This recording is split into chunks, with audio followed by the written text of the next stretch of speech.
Now, there's one more identity about the Levi-Civita symbol that we're going to need to use.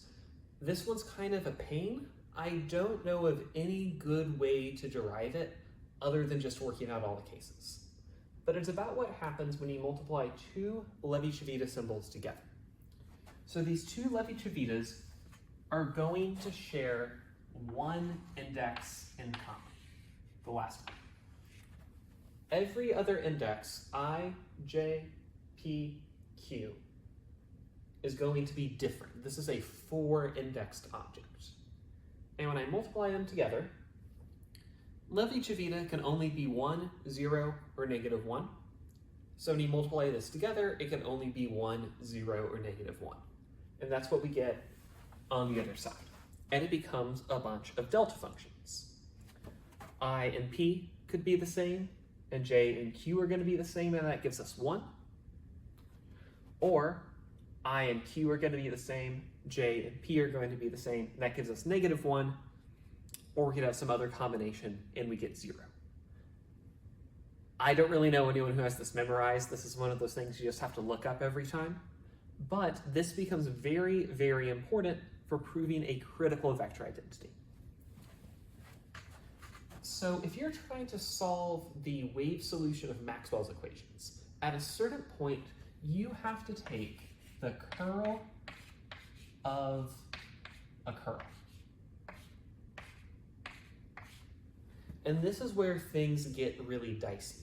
It's hard to turn this into something usable. So I am going to look for vector component I of this, and curl rules mean that I have epsilon of I, J, K of part J of this vector, so it's partial derivative, and then part K of this vector.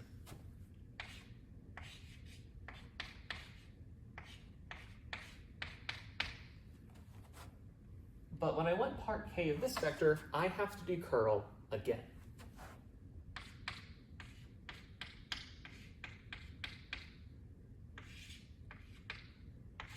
So I'm going to have my K in front, because I'm talking about part K of this vector.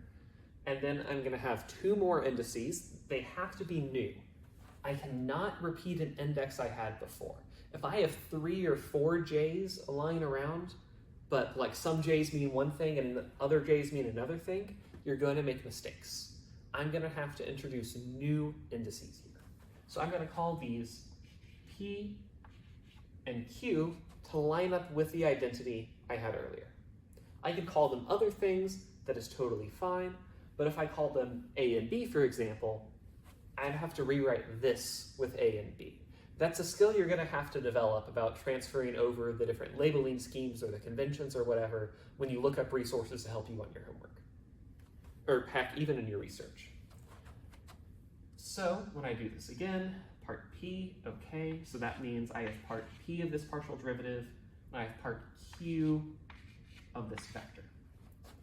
So when I put all this together, this is a Levi-Civita symbol. It's just a bunch of constants. It's just 0, 1, or -1. It's just a coefficient, and coefficients pull right out of derivatives. So I have Levi-Civita I, J, K, Levi-Civita K, P, Q, partial of J, partial of P, part Q of that vector. So there's a lot of implicit summing together here, and it's worth checking our work and making sure that everything has stayed lined up.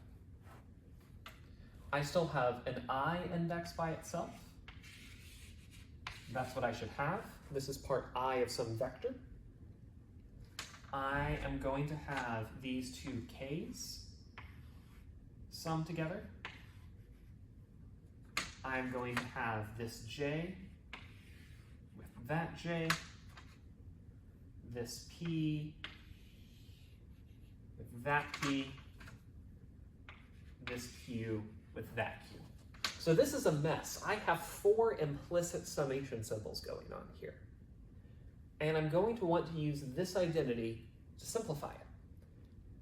The problem is the indices aren't in exactly the right place. I have k at the front of it, this has k at the back of it. So I'm going to have to use some Levi-Civita properties to get these to line up. So if I have Levi-Civita of k, p, q, I want to get k to the other end. So first I am going to swap these first two indices, and I get negative epsilon p k q. Next I'm going to swap these last two. I get my negative sign back, and this comes out to be positive epsilon p q k. So this is equivalent actually. It's totally fine for me to take the index that's at the front and scoot it to the back. And I can prove it by checking like this. So now I have epsilon I j k, epsilon p q k times the stuff I had earlier. Now I could use my identity. So I'm going to take all of this and distribute it across some of those deltas. So first off, I could have delta IP, delta JQ of partial J, partial P, VQ, minus all of this, partial of IQ, partial of JP, partial J, partial P, vector Q. Now we're ready to start simplifying this. This P is the same as that P. So that means I'm going to rewrite this P with I. This Q is the same as that Q, so the Kronecker delta means that I replace Q with J. And this becomes,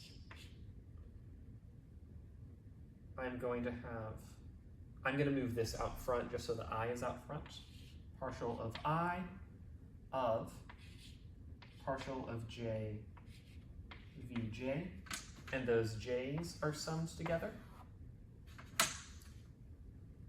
minus this Q is going to get replaced with I, and now the J and the P are going to match. So this becomes partial J Vi. Let's get a fresh start over here. So if I have the jth partial derivative of the jth component and sum all of that together, that is the divergence.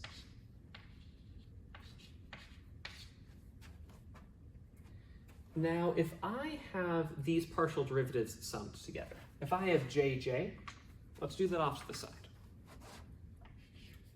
Partial of j, if I write out the sum, that's going to be partial x plus partial y, plus and so forth. Or those are second derivatives. This is the Laplacian, or gradient squared.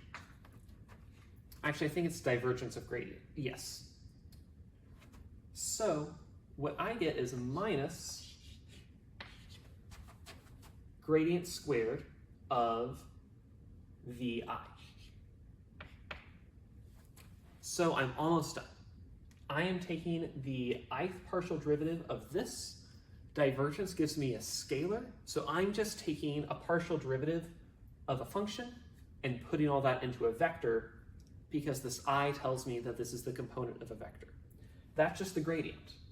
So this becomes gradient of the divergence of V minus the Laplacian squared applied to each component of vector v.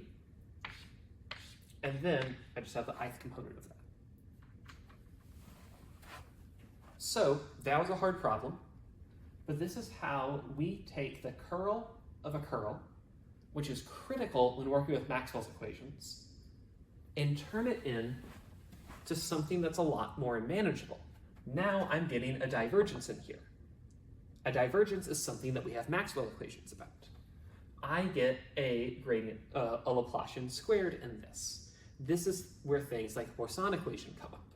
So we can take something that's very complicated and nasty, use our vector summation identities, and turn it into something that's a lot more manageable. This is where index notation really shows its power. This turns problems like this into something that's tractable. I would never have guessed this identity when I just wrote down curl of curl. And if I tried to get all of my terms straight, I almost certainly would have made a mistake.